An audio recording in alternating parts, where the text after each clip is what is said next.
آیا این فیلم بهترین فیلم لانتیموسه؟ آیا اما استون برای این نقش اسکار میگیره؟ بریم برای تحلیل بیچاره ها یا Poor Things.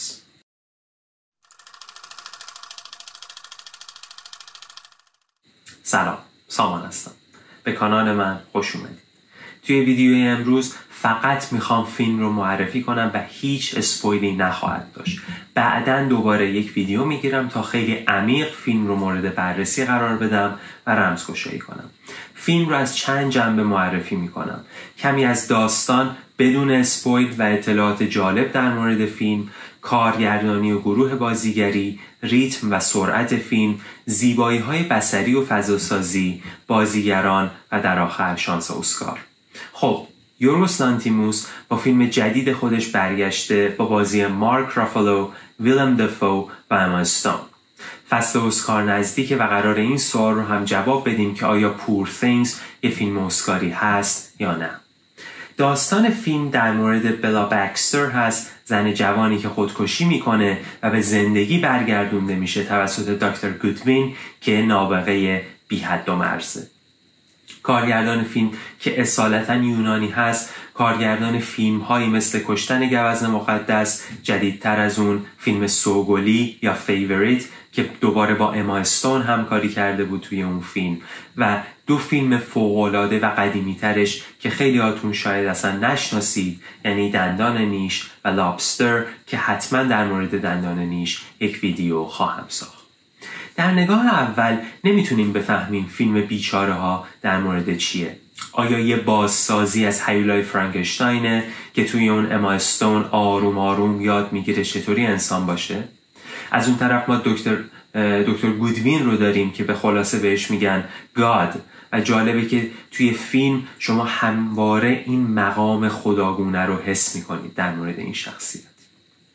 از نظر من فیلم بیچاره ها پیام خودش رو با ظرافت و در لفافه ارائه میکنه و همونطوری که جلو میرید در طول فیلم با مفاهیم مختلفی روبرو میشید. این باعث میشه که فیلم برای هر دو مخاطب عام و خاص جذاب باشه. لانتیموس کمی بیشتر از همیشه توی کارگردانی خودش ظرافت به خرج داده و فیلمنامه نویس و نویسنده یعنی تونی مکنامر یکی از بهترین فیلمنامه‌های امسال رو نوشته، چون تونسته یه بالانسی بین پیام فیلم، عجیب غریب بودن و زیبایی رو در متن خودش پیاده سازی کنه. یعنی فیلم خیلی عجیبه ولی شما رو اذیت نمیکنه و کاراکترها بسیار قابل لمس هستن. شخصیت مارک رافالو شدیداً درگیر شخصیت بلا بکستر میشه و رافالو به زیبایی این نقش رو ایفا میکنه، طوری که به نظر میرسه از دایره امنیتش کاملا خارج شده، چیزی که توی بازی رافالو کمتر میبینیم. معمولا اون نقش یه آدم مظلوم و جذاب رو داره، اما اینجا دقیقاً برعکسه. بازیگر بعدی یعنی ویلم دفو هم در نقش دکتر گودوین هنرنمایی میکنه. اول ما در مورد این شخصیت چیزی نمیدونیم، ولی وقتی که جلوتر میریم میبینیم که چقدر به موجوداتی که خلق کرده و میکنه اهمیت میده و براش مهم هستن. بازیگر بعدی رمی یوسف هست که با اینکه خیلی توی این نقش جای مانور نداشته، چون بعد از اکت اول فوکوس روی شخصیتش کمتر میشه و اصلا کمتر میبینیمش، اما در همین نقش کوتاه هم تونسته خیلی خوب ظاهر بشه. یه سری بازیگر دیگه هم داریم که در اکت های بعدی وارد داستان میشن، به خصوص توی اکت سوم یه شخصیت وارد میشه که واقعا شوکه کننده است، ولی چیزی نمیگم که اسپویل نشه. این شخصیت مربوط میشه به داستان بکا قبل از اینکه خودکشی کنه و به زندگی برگردونده بشه.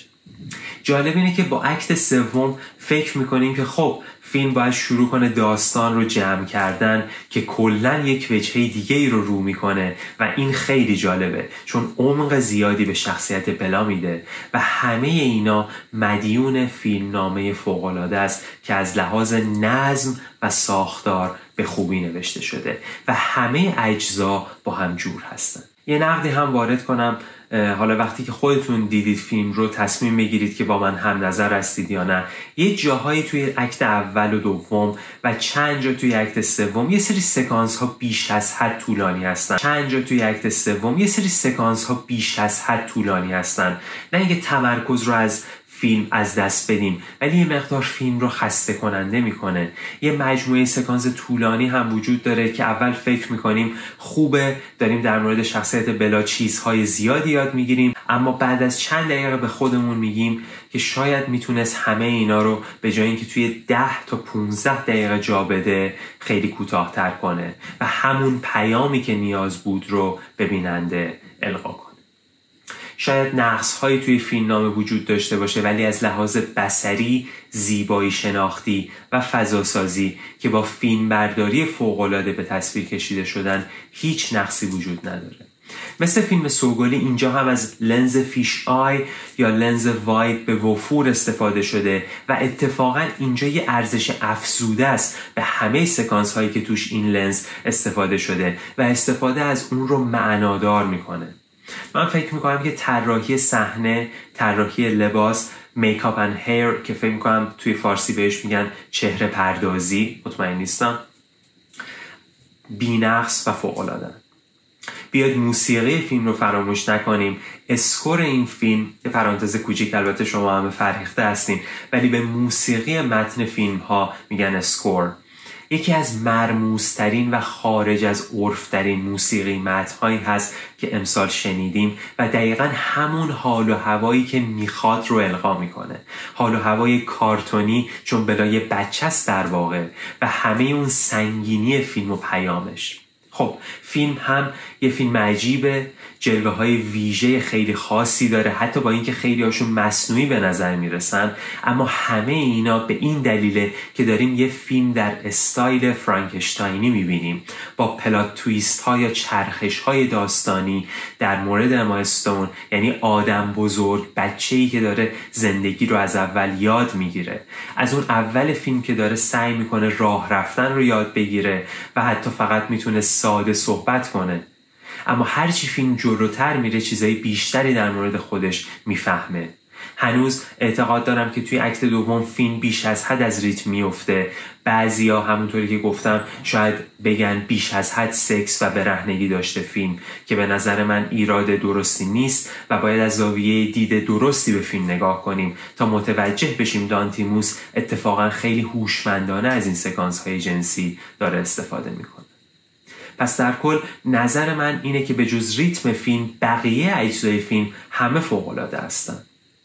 خب حالا آیا از نظر من فیلم شانس اسکار داره یا با توجه به رقبای سرسختی که داره مثل اوپنهایمر و باربی متاسفانه به نظر میرسه که کار ساده‌ای در پیش نداشته باشه؟ و اونایی که قراره رأی بدن به نظر من این نگاه رو بهش خواهند داشت که خیلی زیادی عجیب بود این فیلم، ولی از نظر من همین فیلم های خاص هستن که سینما رو زنده نگه داشتن. ولی فکر میکنم نامزد اسکارهای زیادی خواهد شد، به خصوص اما استون در نقش بلا. شما به نظرتون بهترین فیلم لانتیموس کدومه و دلتون میخواد کدوم رو تحلیل کنم؟ برام کامنت کنید. امیدوارم از ویدیوی کوتاه معرفی این فیلم لذت برده باشید. لایک و سابسکرایب یادتون نره. منتظر ویدیوی بعدی که تحلیل عمیق این فیلم هست باشید. روزتون خوش. خدا نگهدار.